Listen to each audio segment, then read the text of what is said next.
قیامت کے قریب بڑی بڑی نشانیاں آئیں گی، دجال آئے گا، دابۃ الارض آئے گا، یاجوج ماجوج نکلیں گے، پھر اس کے بعد سورج پچھم سے نکلے گا۔ یہ سب بڑی بڑی نشانیاں ہیں۔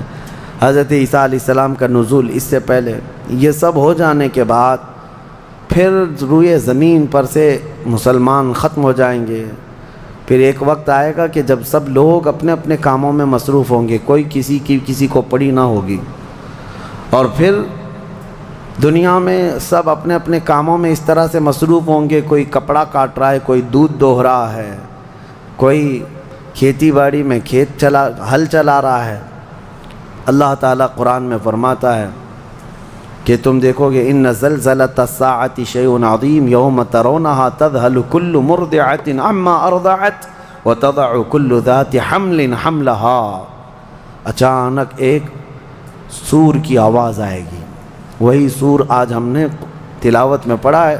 اسرافیل علیہ السلام اللہ کے ایک فرشتے ہیں، ایک باجے کی شکل کی چیز وہ لے کر کھڑے ہیں، وہ بجانا شروع کریں گے۔ شروع میں دھیمی دھیمی آواز آئے گی اور یہ آواز بڑھتی چلی جائے گی یہاں تک کہ یہ آواز اتنی سخت ہو جائے گی کہ جو جہاں تھا وہیں کھڑا رہ جائے گا۔ کپڑا کاٹ رہا تھا، اس کے ہاتھ سے کینچی گر گئی، جو کھیتی باڑی کر رہا تھا، ہل چلا رہا تھا، وہ وہیں کا وہیں رک جائے گا۔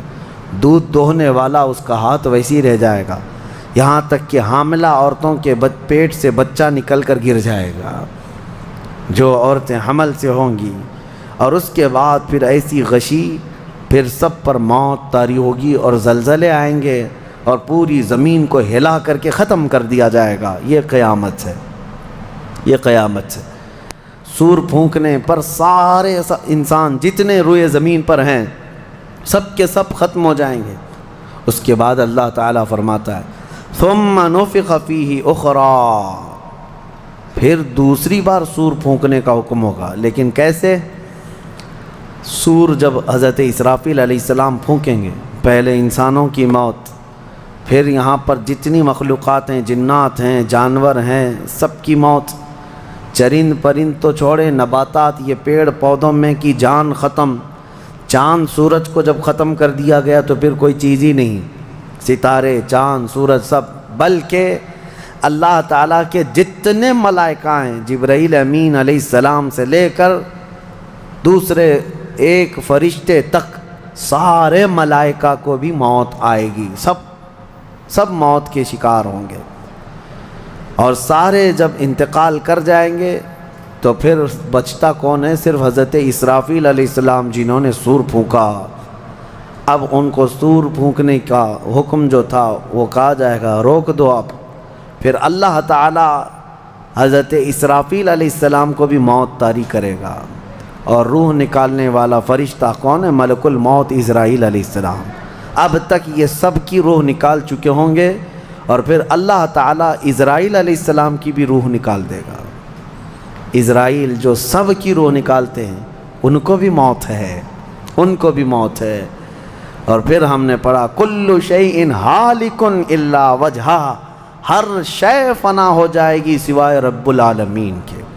کل من علیہا فان ویبقى وجہ ربک ذو الجلال والاکرام، جو کچھ بھی ہے سب فنا ہو جائے گا، تمہارے رب کی ذات صرف باقی رہے گی، کوئی نہیں باقی رہے گا۔ پھر جب مولا کی مرضی ہوگی، رب تبارک و تعالیٰ دوبارہ اسرافیل علیہ السلام کو اٹھائے گا۔ اسرافیل علیہ السلام دوبارہ اٹھیں گے، اور پھر ان سے کہا جائے گا دوبارہ سور پھونکو، پھر سے پھونکو۔ اب جب دوبارہ حضرت اسرافیل علیہ السلام سور پھونکیں گے تو یہ زندگی کا سور ہے۔ پہلے والا یہ نفخہ اولا اس کو کہتے ہیں، وہ موت کا تھا، اور نفخہ ثانیہ حیات کا ہے، زندگی کا ہے۔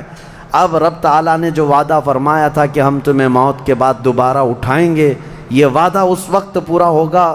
اب دوسرے مرتبہ جب سور پھونکنا شروع کرتے ہیں اسرافیل علیہ السلام، کتنے انسان آئے گئے، آدم علیہ السلام سے لے کر قیامت تک، سب وہ زمینوں میں جہاں کہیں ہوں گے، کسی کو جلا کر ختم کر دیا گیا ہو، کسی کو جانور کھا گیا ہو، کسی کو پانی میں ختم کر دیا گیا ہو، کسی بھی طرح سے، لیکن مولا تعالیٰ سب کو اٹھانے والا ہے۔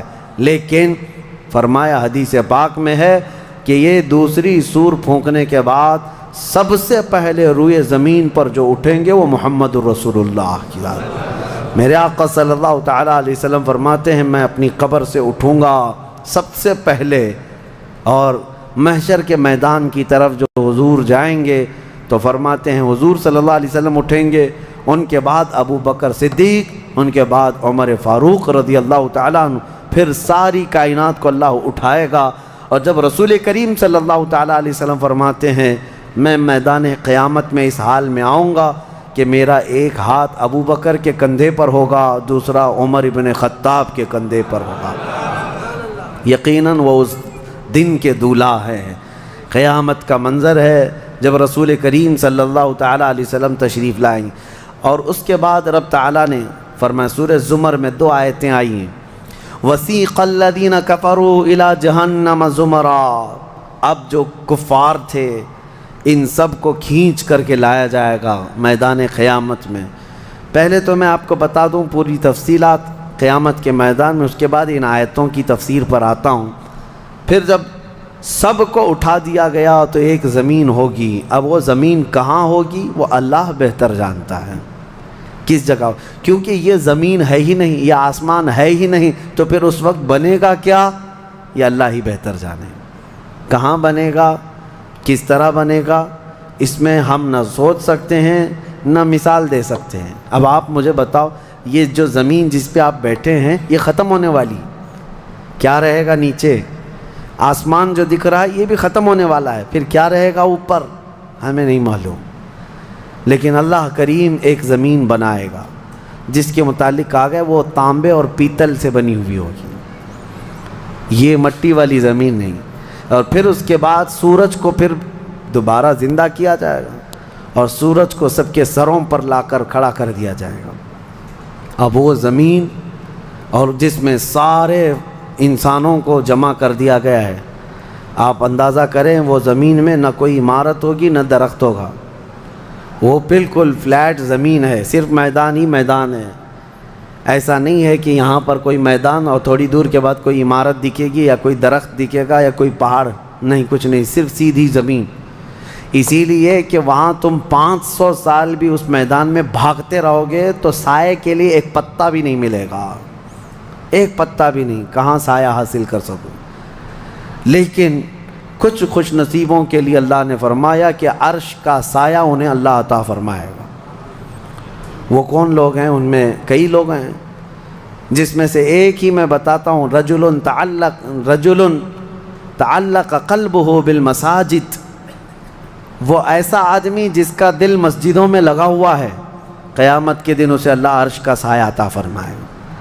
آپ کی نماز ہو گئی، بیٹھے کیوں ہیں؟ نماز ہو گئی، نماز کے بعد چلے جانا چاہیے، لیکن تمہارا دل مسجد میں لگا ہوا ہے۔ انہی لوگوں کی فضیلت میں ہے جب قیامت کے دن کوئی سایہ نہ ہوگا، ان لوگوں کے لیے اللہ عرش کا سایہ عطا کرے گا۔ اب یہ جو سارے لوگ جمع ہوں گے، کسی کو کچھ پتہ نہیں کہ ہونا کیا ہے، کسی کو نہیں پتہ کہ کیا ہونا ہے، نفسا نفسی کا عالم ہے اور سب ایک دوسرے کو تک رہے ہیں۔ اب یہی مسئلہ ہے کہ سارے لوگ وہاں پہ، کفار بھی ہوں گے، مشرکین بھی ہوں گے، جتنی امتیں پہلے آئی تھی وہ بھی ہیں، انبیاء بھی ہیں، اولیاء بھی ہیں، صلحاء بھی ہیں، صحابہ بھی ہیں، علماء بھی ہیں، سب ہیں، لیکن کسی کو کچھ سوچتا نہیں کہ کیا کیا جائے۔ یہی بے خبری سے پوری مخلوق جو ہے انبیاء کے پاس جاتی ہے۔ انبیاء میں سب سے پہلے ابو البشر سیدنا آدم علیہ السلام سے کہتے ہیں سارے لوگ، آپ تو ہم سب کے باپ ہیں، ہمارے لیے اللہ کی بارگاہ میں سفارش کریں کہ کچھ ہمارے متعلق کیا حکم ہے وہ پتہ چل جائے، ہمیں کہاں جانا ہے، جنت میں یا دوزخ میں، یہ ابھی پتہ چل جائے، حساب بھی نہیں شروع ہو رہا ہے۔ تو آدم علیہ السلام نے فرمایا، وہ فرمائیں گے کہ اے لوگو جاؤ، اس لیے کہ مجھے ڈر ہے اللہ کریم کی بارگاہ میں نے جنت میں وہ ممنوع شجر کا جو پھل کھا لیا تھا، مجھے آج بھی اس کا احساس ہے کہ کہیں رب تبارک و تعالیٰ مجھے اس پر عتاب نہ فرما دے، جاؤ کسی اور کے پاس۔ جتنے نبیوں کے پاس یہ قوم جاتی تھی وہ انبیاء کرام یہ کہتے آج ہمیں خوف ہے اللہ کریم کی بارگاہ میں، وہ قہار ہے، وہ جبار ہے، اور میں نے آج ایک آیت یہ بھی پڑھی ہے سورہ مومن میں، اللہ نے فرمایا لمن الملک اليوم، اس دن یہ آواز آئے گی آج کی بادشاہت کس کی ہے، آج کی بادشاہت کس کی ہے؟ پھر اللہ خود فرمائے گا للہ الواحد القہار، ایک قہر کرنے والے خدا کی آج بادشاہت ہے۔ اس دن صرف اس کی سلطنت ہوگی، صرف اس کی حکومت ہے۔ انبیاء ملائکہ سب ڈرے ہوئے ہیں، پتہ نہیں برسوں یہ قوم گھومتی رہے گی مخلوق۔ عیسیٰ علیہ السلام فرمائیں گے کہ اے لوگو جاؤ محمد الرسول اللہ کے پاس، آج وہ تمہاری سنیں گے اور اللہ ان کی سنے گا۔ پوری مخلوق جب نبی کریم صلی اللہ علیہ وسلم کے پاس آتی ہے تو نبی پاک صلی اللہ تعالیٰ علیہ وسلم فرماتے ہیں ہاں میں اسی کے انتظار میں ہوں۔ پھر حضور صلی اللہ علیہ وسلم سجدے میں گرتے ہیں اور اللہ کو منانے لگتے ہیں کہ مولا ہے تو تیرے بندے، تو حساب تو شروع فرما۔ اس کو کہتے ہیں شفاعت کبریٰ۔ یہ کیا ہے؟ شفاعت کبریٰ، بڑی شفاعت۔ یہ سب کے لیے، کافروں کے لیے، مشرکوں کے لیے، سب کے لیے۔ یعنی حضور کی پہلی شفاعت کس کام کی تھی؟ کہ اللہ حساب تو شروع کرے۔ یہ شفاعت کبریٰ ہے، حساب شروع کرے مولا تعالیٰ ساری انسانیت کے لیے۔ حضور جب سجدے میں گرتے ہیں اللہ کریم فرماتا ہے ارفع رأسک یا محمد۔ حضور نے یہ فرمایا ہے کہ اس دن میں سجدے میں ایسی ثنا اور ایسی حمد بیان کروں گا اللہ کی جو آج تک کسی نے نہیں بیان کی ہوگی، اور اسی دن مجھے اللہ وہ تلقین بھی فرمائے گا۔ اور جب حضور ثنا کر رہے ہوں گے اللہ فرماتا ہے ارفع رأسک یا محمد، اے محمد صلی اللہ علیہ وسلم اپنا سر اٹھائیے، آپ مانگیے آپ کو دیا جائے گا، آپ پوچھئے آپ کو جواب دیا جائے گا۔ یہ پہلا سوال ہے اللہ کی بارگاہ میں قیامت کے دن، اور پہلا جواب ہے، باقی کسی بندے کو کوئی جواب نہیں تھا۔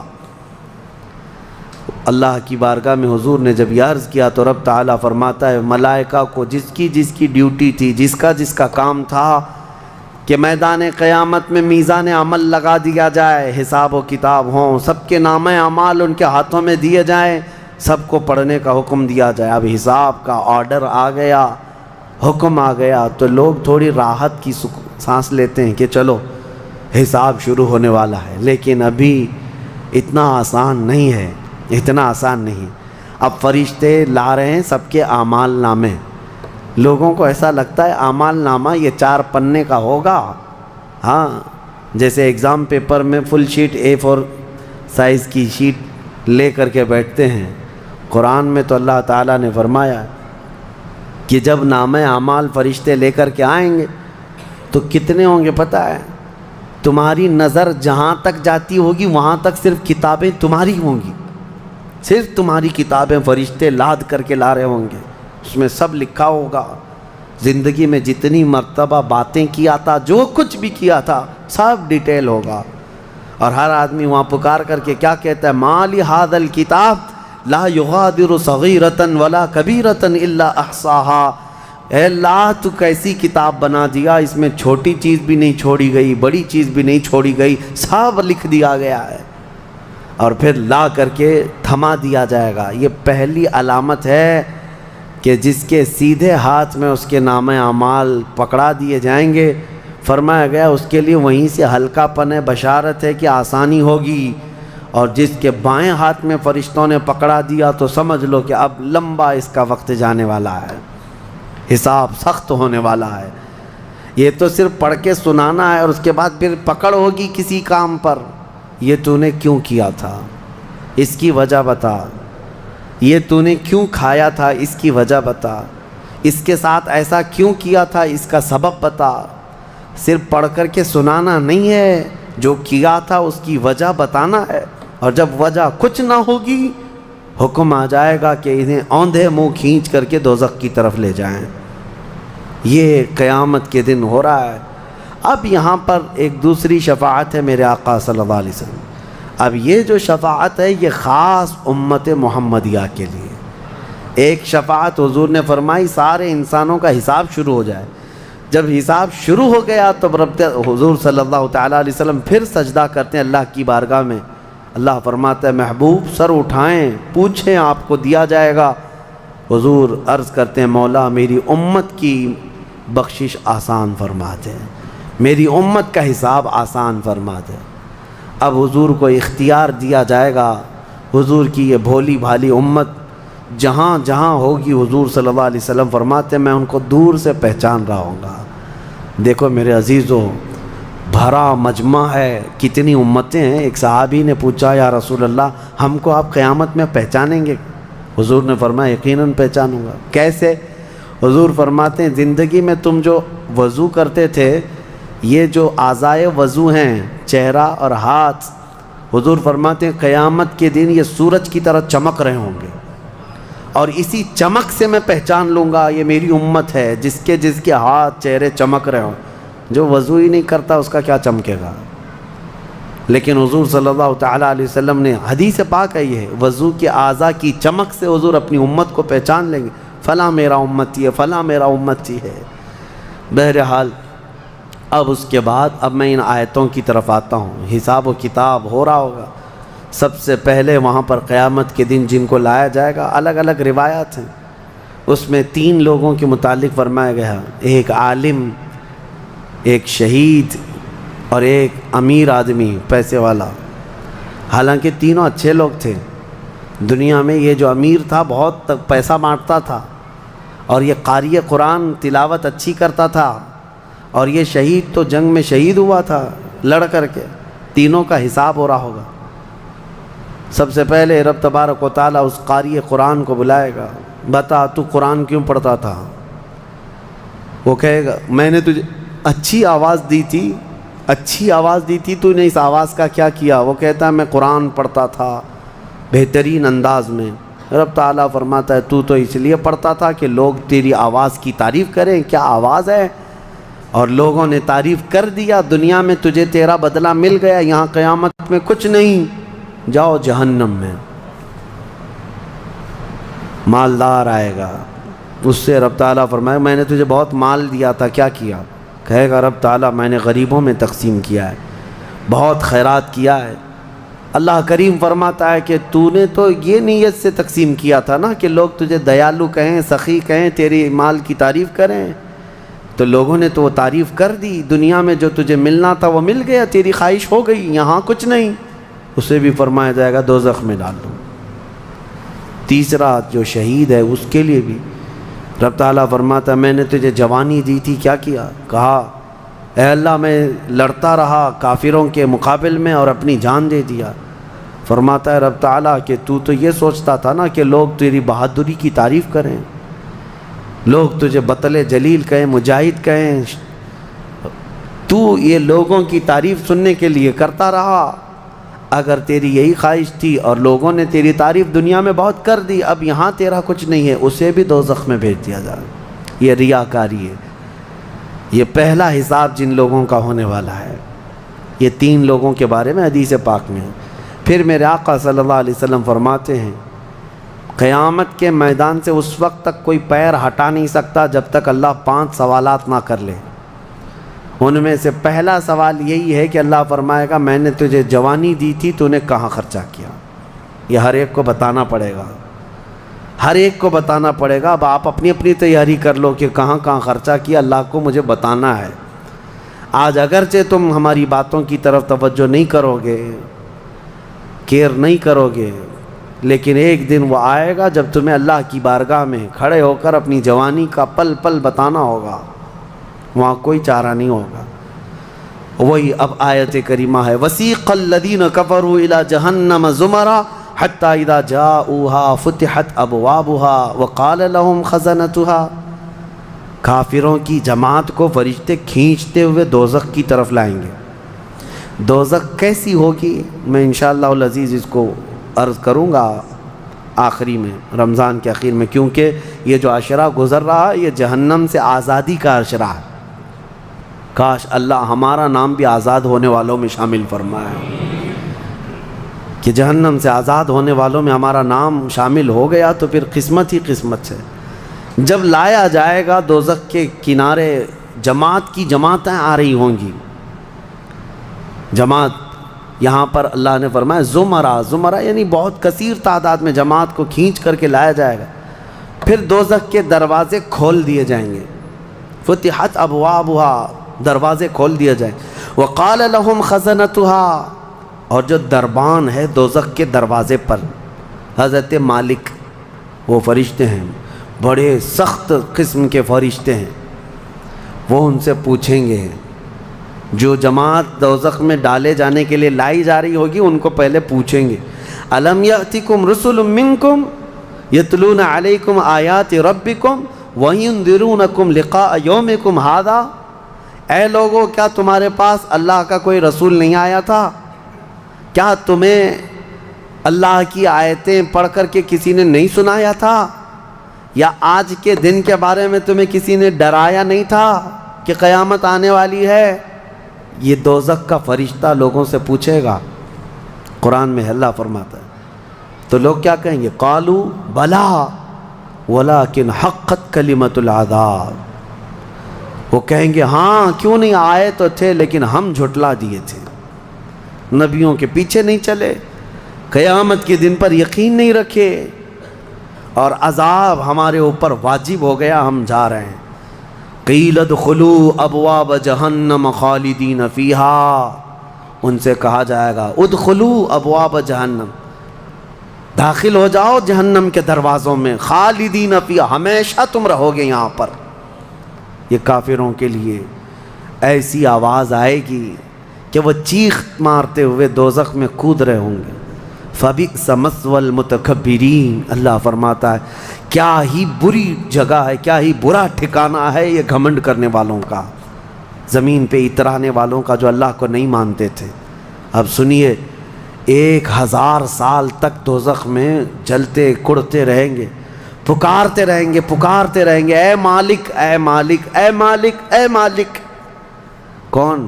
جو دربان دوزخ ہے، دربان ہے دوزخ کے دروازے کا، وہ 1000 سال کے بعد سن کر کے پوچھیں گے کیا بات ہے تمہاری، کیا چاہتے ہو؟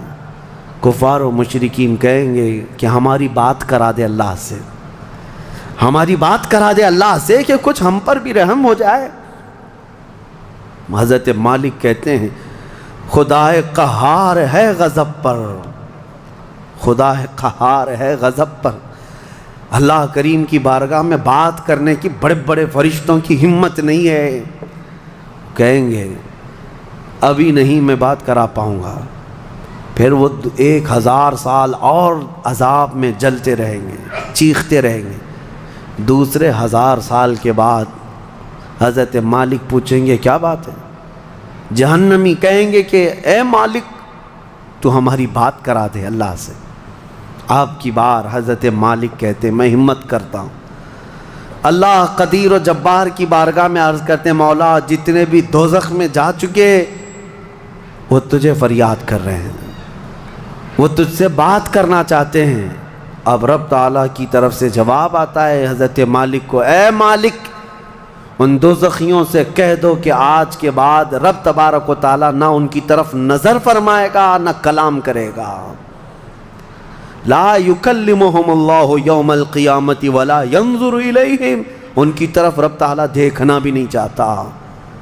وہ قدیر و جبار خدا جب دنیا میں ہر دن بلا رہا تھا آجا میرے بندے میرے پاس، آجا میرے بندے میری طرف آجا، ففروا الی اللہ، اللہ کی طرف دوڑ پڑ، نہیں سنتا تھا، ایک دن بھی نہیں سنا، اور جہنم میں جانے کے بعد پکار رہا ہے پکار رہا ہے۔ رب تعالیٰ فرماتا ہے اب اللہ ان کی طرف دیکھنا بھی نہیں چاہتا۔ حضرت مالک جب یہ پیغام سنا دیتے ہیں اللہ کا، جہنم میں ایسی چیخ نکلتی ہے جہنمیوں کی کہ پورا جہنم ہلنے لگ جاتا ہے، کانپنے لگ جاتا ہے ان جہنمیوں کی چیخ سے، کہ اب ان کو کہہ دیا جاتا ہے خالدین فیہا، اب تم ہمیشہ ہمیش کے لیے رہو گے یہاں پر۔ اسی لیے میرے عزیزو کفر سے ڈرو، کفر سے ڈرو۔ گناہ کرنے کے بعد معافی ہے لیکن کفر کی معافی نہیں۔ اسی لیے اولیاء امت ڈرا کرتے تھے کہ کہیں موت سے پہلے ایمان چلا گیا، کفر پر موت ہو گئی تو کیا ہوگا، پھر ہمیشہ ہمیش کے لیے دوزخ میں جانا پڑے گا، نہ وہاں کسی کی سفارش ہوگی نہ کوئی شفاعت ہوگی۔ شفاعت اور سفارش گنہگاروں کے لیے ہے، کافروں اور مشرکین کے لیے نہیں۔ قرآن میں اللہ نے فرمایا ان اللہ لا یغفر ان یشرک بہ ویغفر ما دون ذلک لمن یشاء، بے شک اللہ تعالیٰ اس کے ساتھ کیے ہوئے شرک کو اور کفر کو ہرگز معاف نہیں کرے گا، اور اس کے علاوہ جو کچھ بھی کیا ہے اللہ سب معاف کرے گا، کفر کو اور شرک کو معاف نہیں کرے گا۔ اب سنیے دوسری آیت ہے، وَسِيقَ الَّذِينَ اتَّقَوْا رَبَّهُمْ إِلَى الْجَنَّةِ زُمَرًا، اس میدان قیامت میں کچھ وہ جماعتیں بھی ہیں جو دنیا میں تقوی حاصل کر چکی تھی، فرمان خدا پر چلتی تھیں، ان کی نمازیں ٹھیک تھی، اللہ سے ڈرتے تھے، اپنی راتیں وہ رو رو کر گزارتے تھے، مولا کو پکارتے تھے۔ وہاں قیامت کے دن اللہ اللہ ان کے حال یہ ہیں کہ ان کا استقبال ہو رہا ہوگا، فرشتے ان کو سجا کر کے لا رہے ہوں گے، اور وہ بھی جماعت جماعت کے ساتھ جا رہے ہوں گے جنت کی طرف۔ تو جیسی وہ پہنچیں گے فتحت ابوابها، قرآن میں ہے 7 دروازے جنت کے ان کے لیے کھول دیے جائیں گے۔ یہ پرہیزگار لوگ ہیں، یہ تقوی والے لوگ ہیں۔ جیسے ہی جنت کے دروازے کھلیں گے وقال لهم خزنتها، وہاں پر بھی دربان ہے ایک، جنت کے دروازوں کا دربان وہ حضرت رضوان ہے علیہ السلام، وہ فرشتہ وہاں پر ہے، جنت کے دربان ہے۔ جیسے ہی یہ جماعتیں قریب پہنچیں گی دروازوں کے، کیا کہے گا دربان جنت؟ وقال لهم خزنتها سلام علیکم طبتم، مبارک ہو، اللہ کی سلامتی ہو تم کو۔ یہ جو ہم سلام کرتے ہیں نا السلام علیکم، یہ جنتی سلام ہے۔ یہ دربان جنت جو داروغہ ہے جنت کے دروازوں کا، وہ سلام کرے گا فرشتہ جو آ رہے ہیں جنت میں، سلام علیکم طبتم، مبارک ہو، خوش آمدید، اللہ کی سلامتی ہو، فادخلوها، آ جاؤ جنت میں داخل ہو جاؤ، خالدین، ہمیشہ کے لیے، اب تم بھی یہاں سے نہیں جاؤ گے۔ اب ہمارے اس چھوٹی سی زندگی میں بتاؤ میرے عزیزوں، اب اندر جیسے ہی جنتی داخل ہوتے ہیں کیسے، سب سے پہلی نعمت کیا ملتی ہے جنت میں؟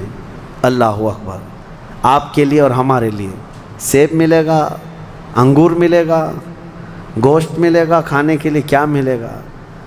میرے عزیزوں سب نعمتیں اپنی جگہ پر، لیکن فرمایا گیا جنتی جیسے ہی جنت میں پہلا قدم رکھتا ہے محمد الرسول اللہ کھڑے ہوں گے، میرے آقا صلی اللہ تعالیٰ علیہ وسلم ہوں گے اپنے امتیوں کے استقبال کے لیے۔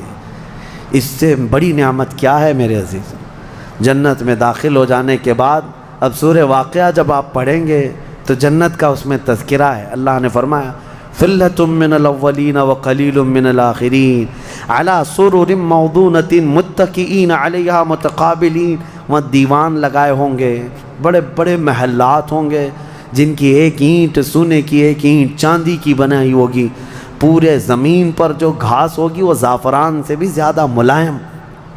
اور اللہ نے کتنی جگہ قرآن میں فرمایا جنات تجری من تحتها الانہار، ایسے باغیچے جن میں نہریں بہہ رہی ہوں گی، اور ایسی نہریں جن کا پانی دودھ کی طرح سفید، شہد سے زیادہ میٹھا اور ٹھنڈا، یہ ٹھنڈے میٹھے پانی کی نہریں جس کو کوثر اور سلسبیل کہا گیا ہے، یہ جنت کے باغیچوں سے ہو کر گزر رہی ہوں گی۔ جنتی جتنے بھی ہوں گے وہاں پر وہ نہروں کے قریب بیٹھے ہوں گے، ان کے چہرے اتنے چمک رہے ہوں گے، وجوہ یومئذ ناظرہ، ایسے چمک رہے ہوں گے، دمک رہے ہوں گے، 14ویں کا چاند ان کے چہروں کے سامنے پھیکا ہوگا۔ یہ جنتیوں کے چہرے ہوں گے، اور وہ اپنے جب جنتی محل میں جائیں گے، ایک محل سامنے ہوگا، دوسرا محل ادھر ہوگا، آمنے سامنے جنتی باتیں کرتے ہوئے بیٹھیں گے۔ یہ قرآن پاک میں اللہ نے فرمایا ان کی خدمت کے لیے غلمان، لڑکے بھی ہوں گے، حوران جنت، وہ جنتیوں کی خدمت کے لیے ان کی بیویاں وہاں پر بنائی جائیں گی، وہ اتنی حسین و جمیل خوبصورت ہیں کہ جنتی کے لیے آج تک نہ ویسی خوبصورتی یا حسن دنیا میں کسی نے سنا ہے نہ دیکھا۔ یہ حوران جنت ہر جنتی کو دی جائیں گی۔ اب اس کے بعد جنت میں پہنچ جانے کے بعد تمہارے لیے کیا نہیں ہوگا؟ ایک طبقہ انبیاء کا ہے، ایک طبقہ جنت میں اولیاء کا ہے، ایک طبقہ شہداء کا ہے، ایک طبقہ صدیقین کا ہے، اور پھر جنتی کے لیے قرآن میں ہے جو وہ خواہش کرے گا فرشتے فوراً اس کے لیے وہ حاضر کریں گے. جو چیز کی خواہش کرے گا، جس دن تمہاری وہاں خواہش ہوگی کہ مجھے یہاں غریب نواز کا دربار دیکھنا ہے، جنت میں غوث پاک کہاں ہے وہاں جانا ہے، صحابہ میں خلفائے راشدین کہاں ہیں وہاں جانا ہے، انبیاء اکرام کہاں ہیں، شہداء و صالحین کہاں ہیں وہاں جانا ہے. جنتی گھوم رہا ہوگا، اور کیا ہی بہتر ہوگا جنتی جب یہ خواہش کرے گا مجھے محمد الرسول اللہ کے محل میں جانا ہے، وہاں بھی اسے پہنچایا جائے گا. وہ ہر ایک بڑے سے بڑے انبیاء، صالحین، شہداء اور رسولان اعظام کے ہاں جاتا رہے گا، آتا رہے گا، جاتا رہے گا، آتا رہے گا. جنت کی نعمتیں اس کی ختم نہیں ہوں گی، یہاں تک کہ اللہ کریم فرمائے گا حوران جنت کو یہ میرے وہ بندے ہیں جو صرف میری حمد سنتے تھے دنیا میں. اے حوران جنت تم اپنی میٹھی آواز میں اب میری حمد ان کو یہاں سناؤ. 100 سال تک وہ حوران جنت انہیں حمد سناتی رہیں گی. پھر جنتیوں سے اللہ پوچھے گا پیٹ بھر گیا؟ وہ جنتی کہیں گے مولا اور تیری تعریف سننے کا دل کرتا ہے. داؤد علیہ السلام جن کی آواز میں بڑی مٹھاس تھی، رب تعالیٰ فرمائے گا اے میرے داؤد خلیفۃ اللہ، آؤ ان جنتیوں کو اپنی سریلی آواز میں میری حمد سناؤ. اب وہ 100 سال تک سناتے رہیں گے اور جنتی مدہوش ہوں گے اور سنتے رہیں گے. یہ جنت کے ترانے وہاں پر سنائے جا رہے ہیں. اس کے بعد پھر رب تعالیٰ فرمائے گا اب تم سیراب ہو گئے کہ داؤد علیہ السلام کی زبان سے تو چڑیاں بھی سننے کے لیے کھڑی ہو جاتی تھی، پرندے بھی ہوا میں رک جاتے تھے. اب جنتی کہیں گے کہ مولا اور تیری حمد ہو اور تیری تعریف ہو، ہم سننا چاہتے ہیں. رب تعالیٰ جب فرمائے گا اے فرشتوں حجابات ہٹاؤ، اب میں سناؤں گا اور میرے بندے سنیں گے. اب یہ جنت کی سب سے بڑی نعمت وجوہ یومئذ ناظرہ الی ربہا ناظرہ. مولا فرماتا ہے چہرے چمک رہے ہوں گے اس بات کے لیے کہ بغیر حجاب کے وہ اپنے اللہ کو دیکھ رہے ہوں گے. اس سے بڑی نعمت جنتی کو کچھ نہیں ہے کہ مولا کریم حجابات ہٹا دے گا. جس کے تم یہاں سجدے کرتے ہو، جس سے تم گڑ گڑا کر مانگتے ہو، وہ مولا جنت میں پردے ہٹا دے گا. اور فرمایا گیا جنت کی سب سے بڑی نعمت دیدار الہی ہے. اسی لیے رمضان میں بھی میرے آقا نے فرمایا افطار کرنے والے کو دو خوشیاں دی جائیں گی کہ جب بندہ افطار کرتا ہے تو اس کے لیے بھی یہ فرمایا گیا ہے کہ جیسے ہی وہ افطار کرتا ہے ایک تو اس کے پیٹ ٹھنڈے ہونے کی خوشی ہے، گلا تر ہونے کی خوشی ہے، لیکن دوسری خوشی ہر افطار کرنے والے روزے دار کے لیے کہ رحمان فرمائے گا میں نے تیرا محفوظ کر لیا ہے جنت میں، اب تجھے میں اپنا دیدار کراؤں گا. روزے داروں کو اللہ کا دیدار ہوگا تو یہ جنتی جنت میں پہنچ جائیں گے، دوزخی دوزخ میں پہنچ جائیں گے. میں نے یہ جو 2 آیتیں آئی تھی اس کی تفسیر آپ کے سامنے رکھ دی. فیصلہ تمہارے پاس ہے زندگی کیسی گزارو گے. لیکن میرے آقا نے فرمایا جنت کا جو راستہ ہے نا وہ کیسا ہے؟ کانٹوں سے بھرا ہوا ہے. یہاں دنیا میں جہنم کا راستہ پھولوں سے سجا ہوا ہے، بہت ٹھنڈا ہے، بہت آرام دہ ہے. دوزخ کا راستہ، میں الٹا تو نہیں بول رہا، سیدھا ہی بول رہا ہوں. جہنم کا راستہ پھولوں سے سجا ہوا ہے اور جنت کا راستہ کانٹوں سے بھرا ہوا ہے. میرے آقا نے فرمایا یہاں دنیا میں کانٹوں سے بھرا ہوا ہے، لیکن اس پر اگر کوئی چل گیا تو وہ کانٹے ختم ہوتے ہی اس کے لیے جنت کے باغات ہیں. اور جو دنیا میں ان پھولوں کے راستے کو چن لیا دوزخ کے، جیسے ہی یہ راستہ ختم ہوگا اس کے بعد صرف آگ ہی آگ ہے، آگ ہی آگ ہے. چنو کون سا راستہ، تم یہاں کے پھول چاہتے ہو یا پھر آخرت کے باغیچے، یا یہاں کے کانٹے اور آخرت کی آگ. یہ تمہارے ہاتھ میں ہے کس طرح سے تم اپنی زندگی کو متعین کرتے ہو. بس یہ رمضان کی آج پہلی طاق رات ہے، ہو سکتا ہے آج شب قدر ہو اور اللہ کریم کی بارگاہ میں مانگو کہ اے اللہ ہمیں بن مانگے تو نے اپنے حبیب کی امت میں پیدا کیا ہے اور ہم تیری بارگاہ میں اب سوال کرتے ہیں مولا تو اپنی جنت سے ہم غریبوں کو محروم نہ فرما. اے اللہ ہم تیری دوزخ میں ہم تیری جنت میں جانے کے قابل تو نہیں، لیکن تیری دوزخ کا عذاب سہنے کے بھی قابل نہیں. بس تو اپنے فضل اور جود و کرم سے ہم سب کی بخشش کر اور ہمیں جنت عطا فرما. الہی لست للفردوس اہلا ولا اقوى على نار الجحیم فاغفر ذنوبی بفضل جودک یا اللہ. وآخر دعوانا ان الحمد للہ رب العالمین. السلام علیکم.